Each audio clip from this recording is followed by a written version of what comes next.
from EDAW'S End. This is Nodnarb the Closet, and today I have Tim from Howling Bad Looping.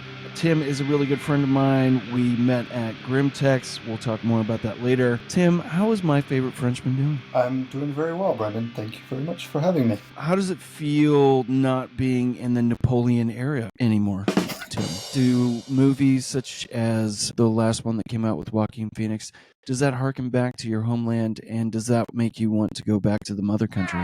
So the movie doesn't, because it was terrible. Oh. And I mean, unfortunately, in a way, the mark that man left on the country is kind of significant and often misappropriated. And I'd rather stay away from the Napoleonic era. Actually. Well, our TED Talk today is going to be all about France. We're going to talk nothing about the hobby. This is just going to be a Napoleon-esque. You mean to tell me that French people didn't speak English? No, believe it or not, it's the English people that speak French. Or, like I say, like a lot of the French language has been adopted by... This is a revolution, like a French revolution. Yeah, it sounds like. Absolutely. All right, I'm going to stop. Tim. Please don't. Never stop. Tim, does Dune remind you of your homeland? No. I wish. Yeah, I wish to. Don't we all? Have you seen the new Dune one? 1984, though. Oh, have you? That's you the one of That's the the only Tim? real Dune. That's the only real Dune. Tim, listen to me. I love you like you're my kid's godparent. Oh, so yeah. I have to run everything through you. You were going to say that 1984, great. David Lynch, got it. Have you not? I mean, we all love David Lynch, right? We all love David Lynch. But here's the thing: you've seen the first one, the new Dune. Yeah, of course. Okay. I've seen both. I've seen both of them. Tim. Oh, what? See, now what? You can't say that you're not fucking into it because no, you've seen it in the first opening weeks of it open. Like, yeah. Calm down back there. My dog's trying to bury himself underneath the ground so he doesn't have to listen to me. We're going to have a dog battle. It sounds like it. It's a scratch off. It's a scratch off. So you saw it within opening weekends. Yeah, man. The second one, did it not make you just want to? I mean, not in a crowd, of course, but didn't you want to go to the bathroom by yourself and just take care of business? Because I had a hard on the entire time. It was great. It was great. I thought like everything of it was amazingly realized. The vision and the artistry that's been put not only on the screen but also in the writing, I thought was great. Some of the elements that were outside of the adaptation, the new elements to the story, right, were very made sense and for the time and compared to the original material. But oh God, see, I knew this was coming. I knew that this was going to come because I know the type of person that Tim is. So go ahead. 1984 is still my favorite. Jesus. Well, I mean, no, that's fine. For different reasons. It's understandable. Baron Harkonnen in that one, however, I will say, a bit of a blimp. A bit of a blimp. Yeah. Yeah, he was. No, but it's the kitschiness of it that really resonates with me, and the 1980s aesthetic that is put into it. I'm actually really surprised that they were able to do something like that. I know that we had Star Wars that was a complete ripoff of Dune, in my opinion, but the nicer version of it. Yeah, I mean, there's a place for both of them. I don't know. Yeah. I just really maybe, and we'll get on to talking more about you, or we could just talk about Dune for an hour if you want. I think it's also the thing that it is such a flawed movie that it makes it endearing, you know? Whilst like something that like what the Villeneuve version is so crisp and clean and perfect that it makes it a little less personable, you know?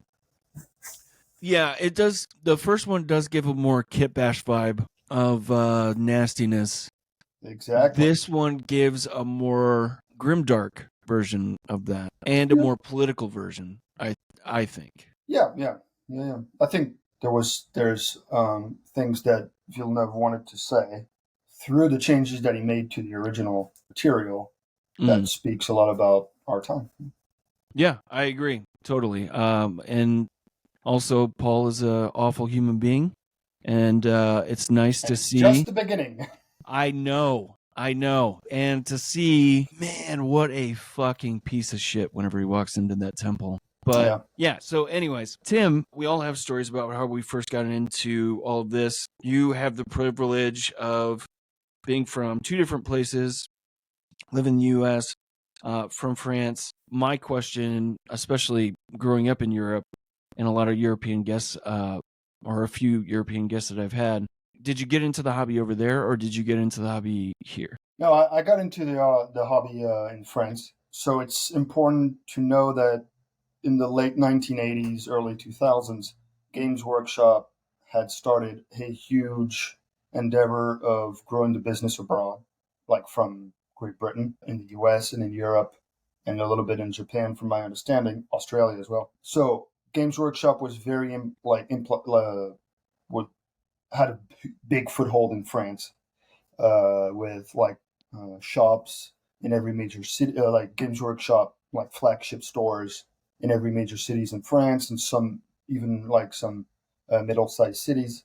And so I think if I remember correctly, I think I was in the seventh grade. In France we called la cinquième, the fifth, instead of being the seventh grade, it's the fifth Mm-hmm. grade, la cinquième, and so it was 2002, I think, and I had a friend who had British pen pals, and some of these guys came down to France for holidays, and they had brought with them a little Games Workshop booklet.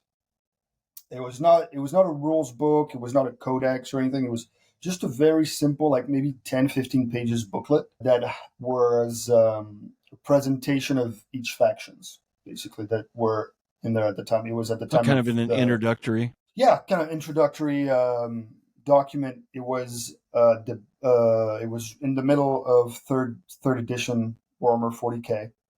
Yeah, it was for 40K. I didn't specify. And I remember looking at that book. Like, it came, like all our friends were together. It was going from hand to hand, and it came to me. And I remember looking at something. It was miniatures. It was Space Marines, and it was like a whole page of all the different Space Marine chapters, and each like rows of one Space Marine from each faction. And I remember looking at this, and it was so foreign to me, and yet so exciting. Something that I had never seen before or could like imagine what it was. And it was a sensation that was so gripping that I had to have some. And so I remember, like, after that at Christmas, after talking to my parents and my friends about it, like, wow, what is this? I got my first few boxes of Games Workshop Space Marines, and I started painting. And it What was, faction yeah, was like it? I said, it was third ed. And I actually brought this classic rules book for Ooh, Warhammer 40,000 third somebody's edition prepared. that I bought in 2002. That's not this one. This one is a new one, like a newer one, but mine is in French, and so it's the French version, of course, of the book. And I bought it with a bill of 200 francs that I found on the floor Oh, in the really? streets. I found that bill. It was right at my feet, and it was like, whoa, 200 francs, which is now like probably like $30. Okay. And So and wait a that was second. what Was this that was whenever what you the first started believing in God? Is that when? yes, and that was what that book cost at the time. It was like $30 basically, which now is like a new rule book for Warhammer 40,000. It's probably like a lot more. And same thing, like this, my second shock was like going through that book.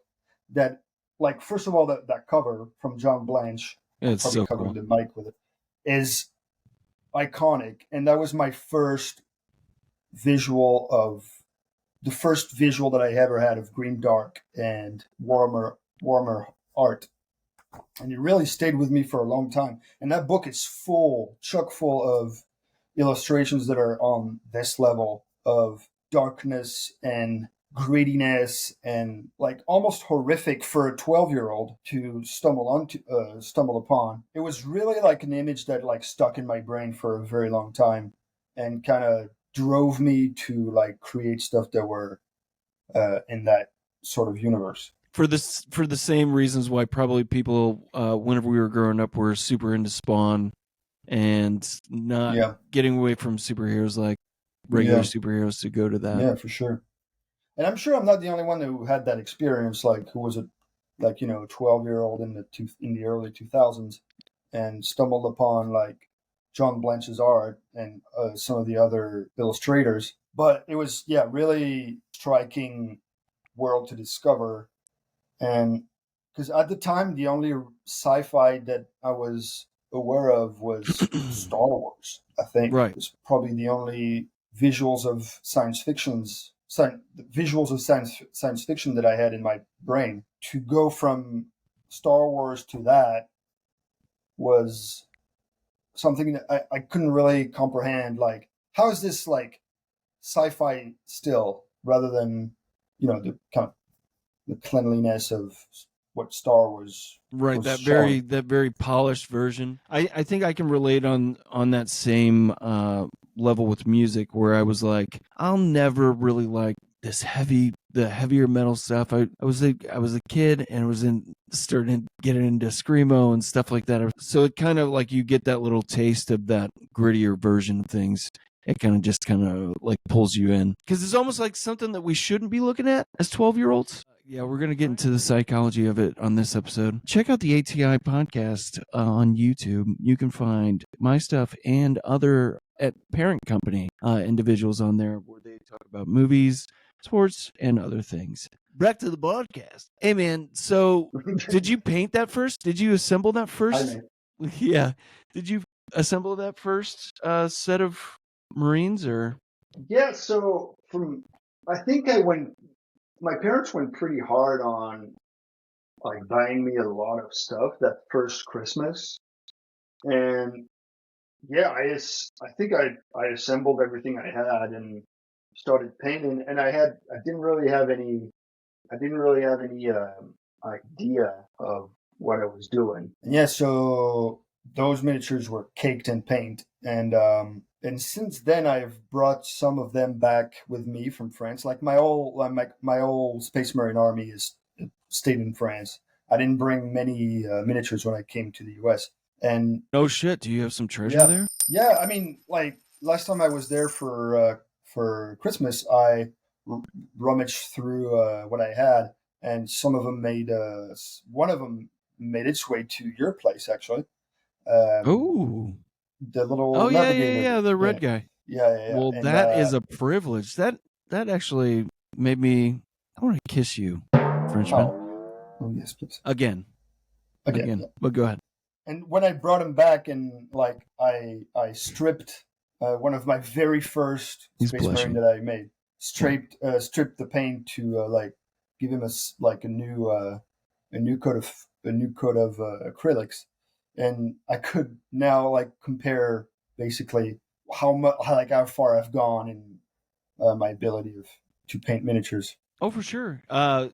You're speaking about this boy right here. Yes. So it's really funny because I don't know why I didn't think about this, but whenever I first started D&D, my D&D father, which is my best friend from back whenever I was a kid, his dad, I mean, he's the one who introduced me to D&D, and all of his miniatures were from pewter.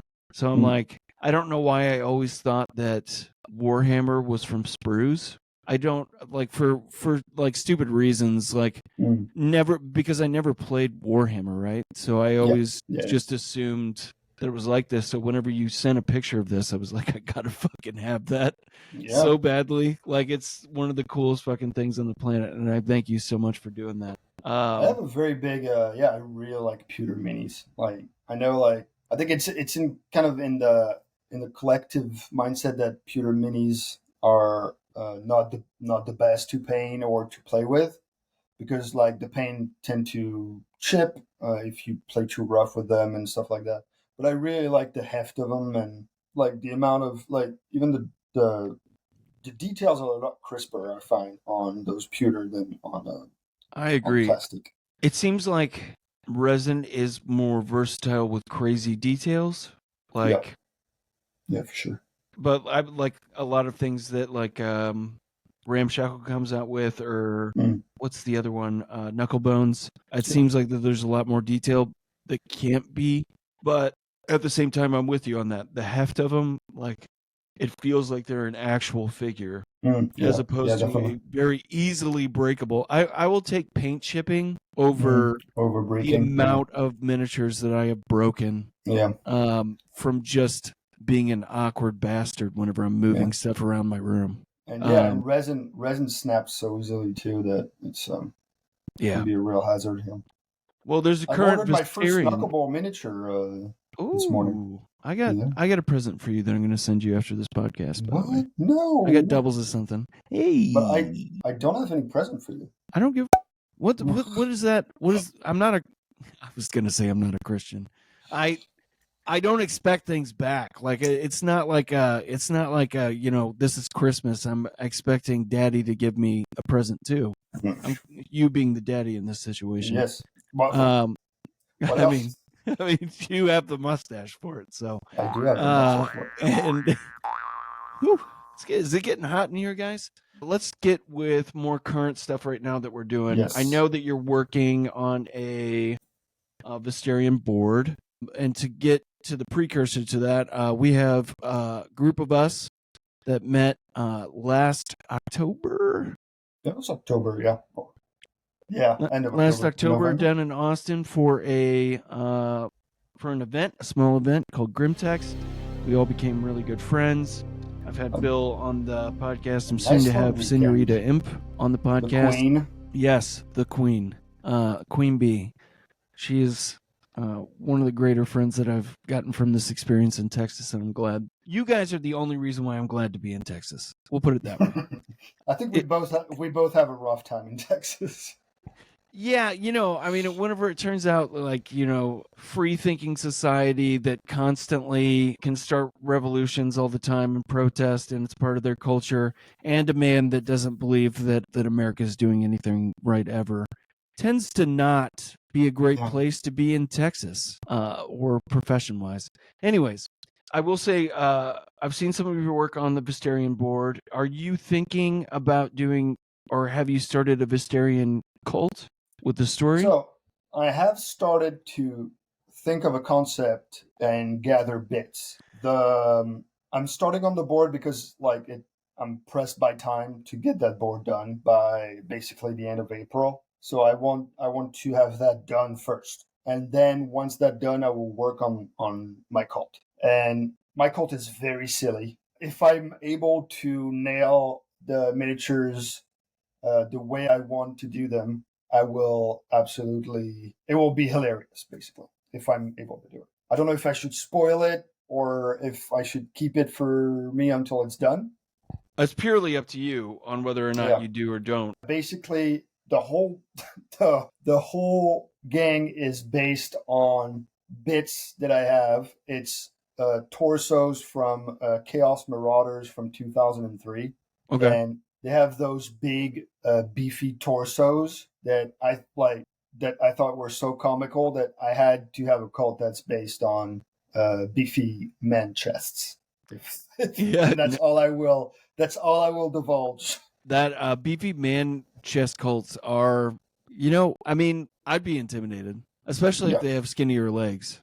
And I have found some pairs of legs that are very funny to go with it. That's perfect. Joining in on the call is a man named Bill Ford. Bill Ford, are you there? Hey, I am here on an airplane. He's on an airplane. Beautiful man. Singapore Airlines. Damn. This is a surprise, Bill, not to me because I knew that the secret was coming, but maybe to Tim. It is a secret surprise. Are you going to fight with the communists in Ukraine? No, I am out to do a job in Singapore, and I'll be there for 20 hours, and I'll come right back. Ooh, fun times. Jesus. 20 hours and then come right back? My God, Bill. Yeah, it's a lot of fun. Hey, Tip. You're an insane man, Bill, but I love you. I love you guys too. How you doing? I don't have much time. I have a 15-minute voucher. A 15-minute voucher? Oh, on internet? Yeah, he's on the plane. So For internet time? Yeah. Oh, Jesus Christ. yeah. So anything that you want to say to Bill in 15 minutes, mostly about how he's a destructor of all things miniatures and how he hates the hobby and how he's trying to bring it down from the inside out. Anything that you want to say, Tim, to him to get across why you think he's a wretch, or I have three things to say, I think. First, I'm making great progress on my Visterian board. Second, I'm almost finished with the other Visterian project that Bill and I have. And third, today just came out the newest volume of 28 Mag that was designed and edited by Bill. And it was a magnificent piece of work, and I love it very much. even when given a bad situation as well. Yeah. Yeah, thanks, man. That was very kind of you. It's it was a scramble at the last second. I was doing the work, literally the corrections as I had my bags and shit. And I was like, my Uber was waiting out. Yeah, my Uber was waiting outside, and I was like, okay, well, this is gonna have to work. Yeah, that's crazy that it happened in that manner, but yeah, it just is what it is. It's all part of the job, you know. But Tim, your Ass Kickers United Visterian cult is I'm excited to see it. Yeah, it's what I don't know if you caught that, but it's gonna be I'm gonna finish the boards first, and then I'll move on to making the miniatures. So I'll probably not come out in time for the triplets challenge that they put out on Instagram, but it's I don't think it's a huge deal. Like if it comes out at some point, it'll still be good. Well, not to make this any bit about myself whatsoever, but I'm going to anyways. I would have my cult done if my son wouldn't keep on stealing my miniatures and hiding them around the house. What does he do with them? Good question, my friend. He could have shoved it up his ass for all I know and shat it back out into the toilet. I have zero idea because I literally looked at my cabinet and I was like, okay, so I have these. I was like, where's the guy I last did that he was an amputee? And then I asked my son, he goes, 1 minute it was there, the next it wasn't. And I was like, I don't know what the that means. You are challenging me to not murder a child. Yeah. My question is, have you put a brush in his hand already? I have. I mean, the kid paints. He loves to paint. Would he paint a miniature right now? He's 3. Let's give him a moment. But yeah. Got to start young. Yeah, I mean, that'd be great. And I would love to show him the tools of the trade if I could find my own fucking miniatures. But, you know, until the trader hands it back, I have his shy guy in my office that I will not give back. So I'm holding ransom, and I'm a terrible parent, and I know it. But I will teach him in that way. Is it reasonable parenting, Brennan? I'm asking. Yeah, sounds like a Caucasian standoff. It is. It is with the toe-headed boy. Yeah, pretty sure he's a Nazi. We shall see. What? Well, I mean, he's blonde and he's got blue eyes, so you do the math. I see. I'm taking notes. I'm taking notes on stuff to avoid when parenting for the future. Yeah. Tim, are you Child Protective Services, or are you actually a cook? I'm a chef. Yes. Okay. Good to know. Good to make sure on. I cannot work for the American government anyway, so. That's true. That's true. Yeah, because all of those sneaky Frenchmen. Yeah. Throughout the years. Very true. There's dozens of us. I believe it looking at you. I think you could pull off a wig. Maybe that's the reason why you keep on shaving his hair. Is that the reason why he keeps on doing that, Bill? It is. Man, I don't know, man. I mean, like, I thought he had a good head of hair last October. Yeah. I love that gray. It's because I had forgotten to shave, actually. That's salt and pepper, though. So that's your usual. That's your usual look. Close crop. That's my go-to look. Yeah. Why is that, man? I think it looks better. We're talking about skinheads. I like the shape of my skull. That's fair. You've got I a cannot great believe skull. that this is where this talk has gone. But I hate the shape of my skull. I look like a reverse Triceratops. I look like a cone head. God, I would love to see Bill the Conehead. You have a cone head? Yeah, it's got like one of those. It's like one of those suction cup kids. You know. Yeah. Tim actually made these stickers. If anybody wants mass production of them, hit up Tim and use up all of his money, and maybe I can help out. I'm going to go on the record now that I have a public forum. Those are obscene. Well, all right. So that says to me, give me the design. Give me the design, and I will throw in money to make even better quality of them.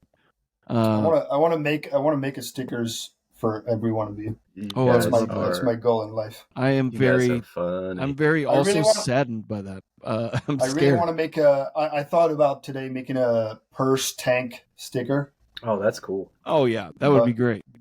I have to think of a visual that's like evocative enough to understand. I could have swore the hilariousness of the purse tank.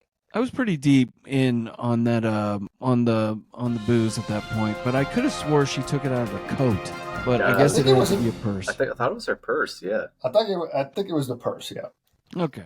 Well, we won't talk about Brandon's exploits with drinking alcohol. We'll just go straight into.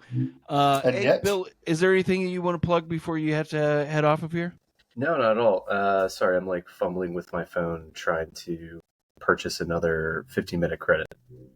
So your sound is so crisp for somebody who's on an airplane. Yeah, I know.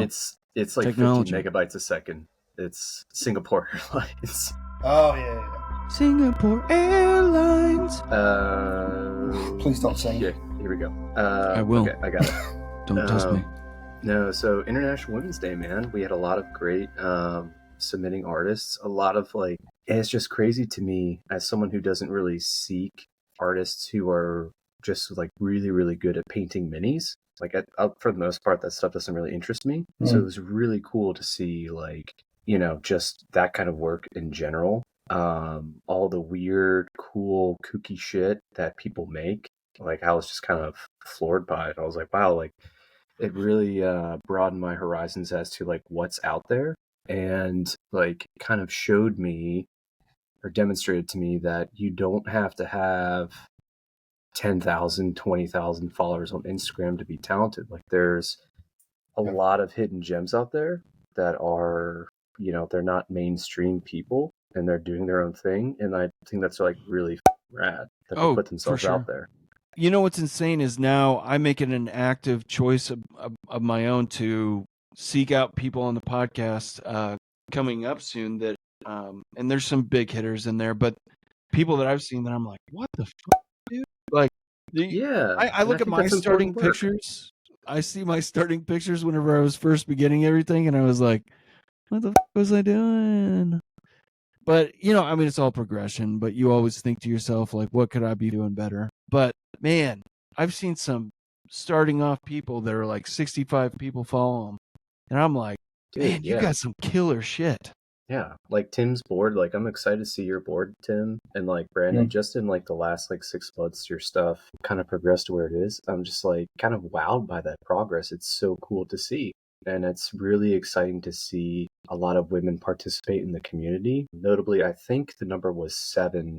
I think I did a tally. I don't have my notebook with me, but there are 27 now, 26 submitting artists. And I believe 6 of them were trans women. So that was really cool to see as well.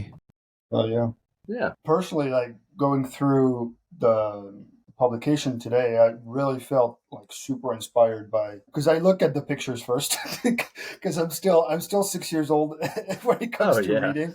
So I go through the pictures first, and I saw so much stuff that inspired me, that brought me creative inspiration, and then reading the stories.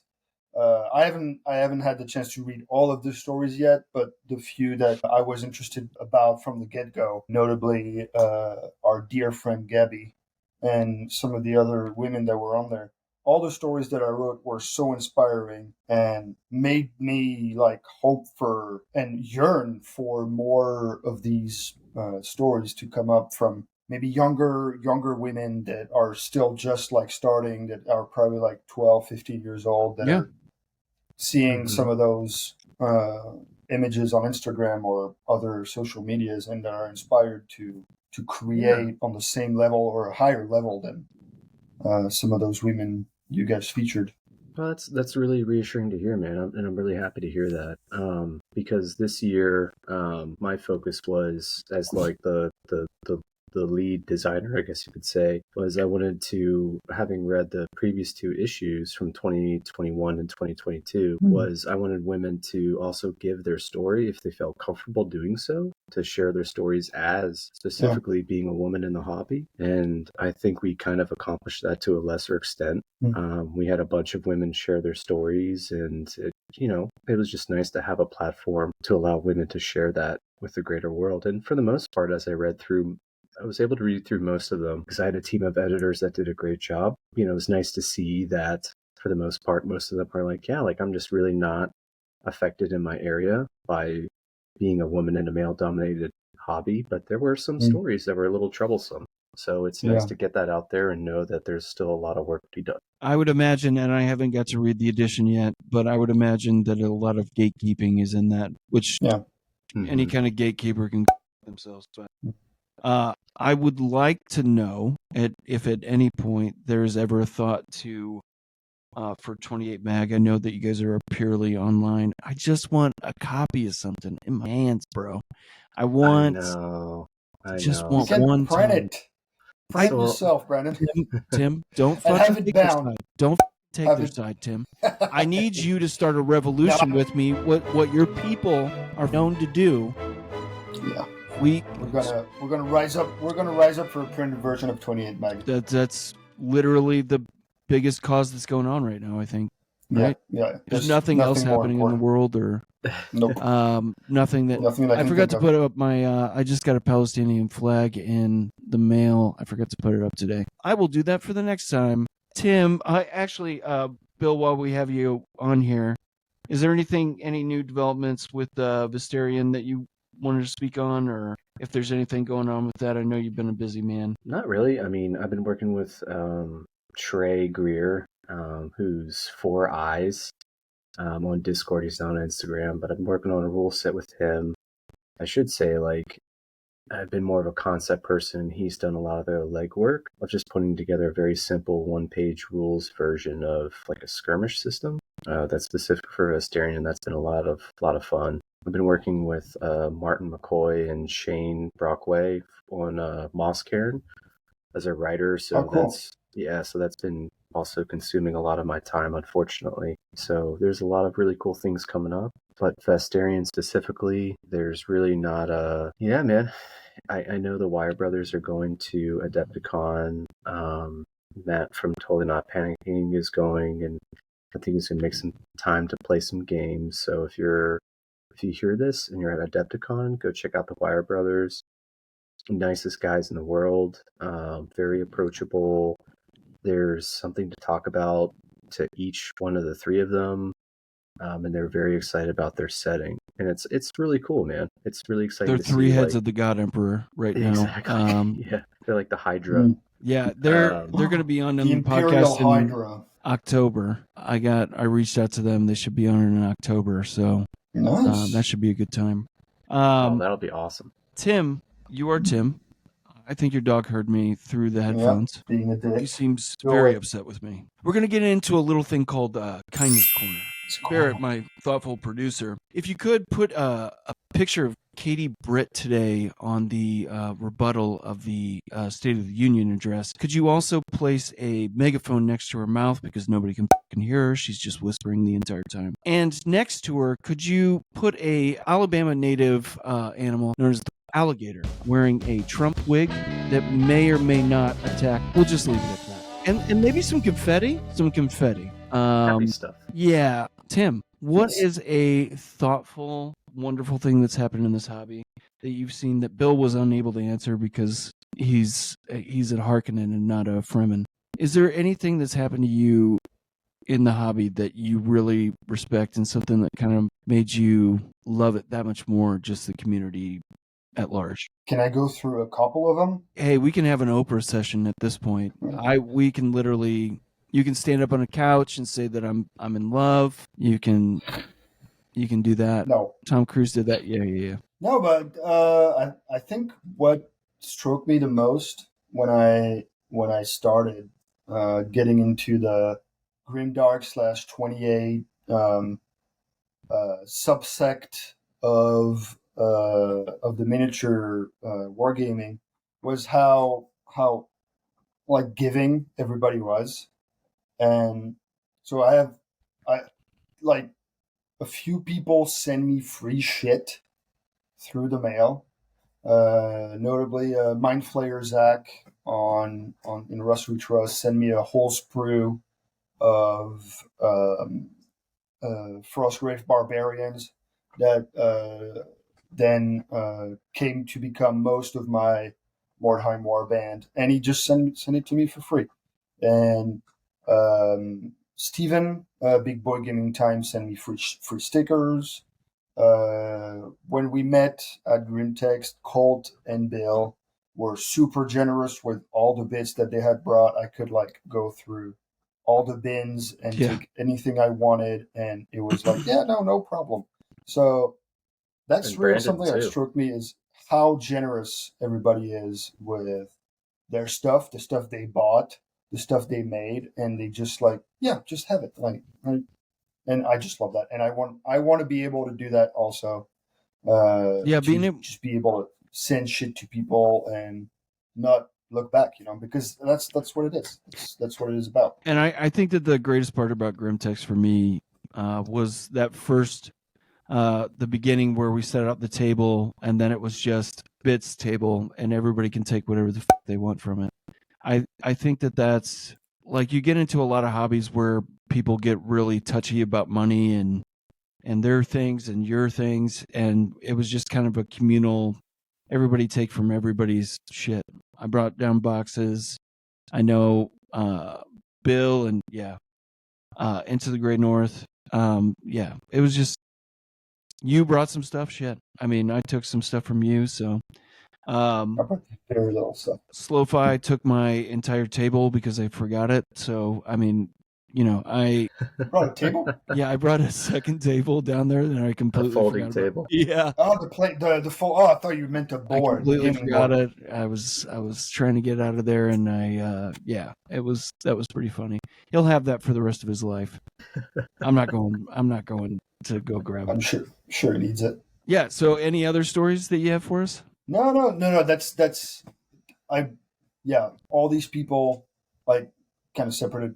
Mind Flayer Zach and Bill and Colt, that just like being super generous with their stuff, and I thought that's really that's the kind of love I need to receive sometime, to be like, yeah, you're part of this. There's no, don't doubt that you're not a part of it. And sometimes I need to hear these messages to feel good about life. Yeah. And it was really. Well, I'm going to speak out on you real quick, because one of the things that I had mentioned, it was a couple months or maybe last year, I asked to put you on the schedule for the pod, and you're like, why? I don't have anything to offer to it. Like, I don't do it. And I'm like, fucking bullshit. Yeah, that's so fucking bullshit. Like, I don't think there are a few people that I can truly say anymore. Like, back whenever I was a kid, I was like, oh, I'm best friends with you, and I'm best friends with you, and I'm best friends with you. There are very few people that I can say that I don't see ever not talking to ever again, and it's people in GRIMTX, especially you, Bill, Gabby, and Sam, that have just become really close to me, especially you, bro. I talk to you fucking constantly, and I think you have more to offer out there. That tank, by the way, you just, I don't know if it's an all in your head thing and you just don't take pictures, but take more pictures, bro. That tank is dope. Like, thanks, man. Yeah, that's amazing. Like, it wouldn't matter. I just don't produce as much and as regularly as a lot of other people. I work slow, so I don't take pictures because I haven't had anything new done recently. Hey, Bill. Yes. Does that fucking matter, Bill? What you just said? that he takes slower pictures to like doesn't put out as much content? Does that matter, Bill? Oh no, you said you want me to put more Is it pictures. fucking, Just don't have pictures I to take. know, but you just, I mean, I just hope that you're not in your fucking head right now. I know you, Tim. No, I'm not in my head. It's just like right now I'm working on the boards, and so I'm not painting miniatures, basically. Fucking show updates. That's all I'm saying. I would love to see some updates. Yeah, I will. All right. Send more shit. All I'm saying. Okay. Jesus Christ. Okay. This is actually the whole point of this was like a come to Jesus moment. Yeah, it's a Jesus Christ. yeah, it's. I knew when I saw Bill popping into the. Yeah, in the I offered for Gabby to come in. I think she might be partying right now.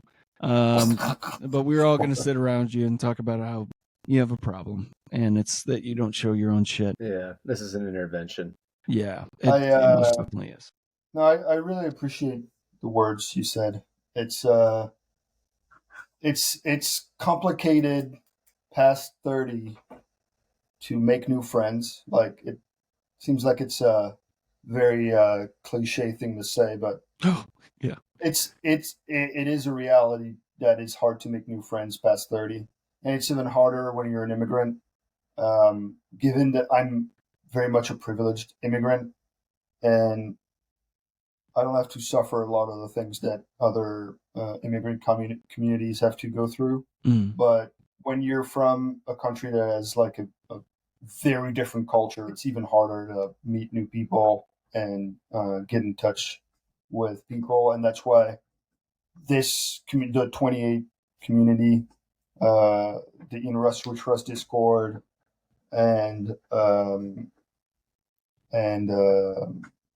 like the people that I've met on Instagram have become like very important to me. Was a separate mid-30s to late 30s at this point individual. Yeah. I can agree with you, and I can also say that we did it. So we did it. The Something other to rejoice about. Here's the other thing that I want to talk about. This is my little bit of a soapbox here. The 28 community, they're all based off of 28 millimeter bases, right? That are not 28 millimeter. Yeah, I think it's yeah. Okay. Yeah. Okay. So I fucking love 32 because it gives me more fucking space to work with. I don't think there's an issue with 32 millimeters. Okay. Or 25 millimeter. I know that there's this whole fucking thing, and I'm like, bro, I need all this space to like even show anything up, but maybe I'm just not. I'm not there yet. Like Tonks is a 15 millimeter game, so Jesus. It's also it works. Yeah. 15 millimeter. Yeah. Maybe, fair enough. Maybe 20 millimeter, but that's not the point. I think the name is arbitrary. Yeah, see, that's what I keep on. All right, so I'm going to show my ignorance to every single person that's listening right now. For the longest time, I was like, I don't understand what they're talking. I don't know if I still understand what they're talking about. I don't know if I could bring these 32 millimeter bases and those qualify for any kind of Visterian or anything else. I have no idea. Nobody's going to give you shit. Okay. Nobody. I don't know. It's one of those situations where you feel like a 15-year-old kid and you're scared to ask that question. You don't know. You don't know. You know what 28 stands for, right? What does it stand for? So it's 28 the miniature, a 6 foot man. The actual height would be a 6 foot tall man would be 28 millimeters. Gotcha. Or I don't know if that has something to do with the height of the eyes or the top of the head, but it's basically a like 6 foot tall man would be 28 millimeters. Well, everybody that's watching this podcast or will see this podcast can give me shit in the comments, which is like Bill, and he left. They can also tell me how wrong I am in my the scale. It's approximations. Yeah, it's the scale. But I think my Visterian band is probably going to be close to 32 millimeter as well. Might be. And I can't wait to see it, man.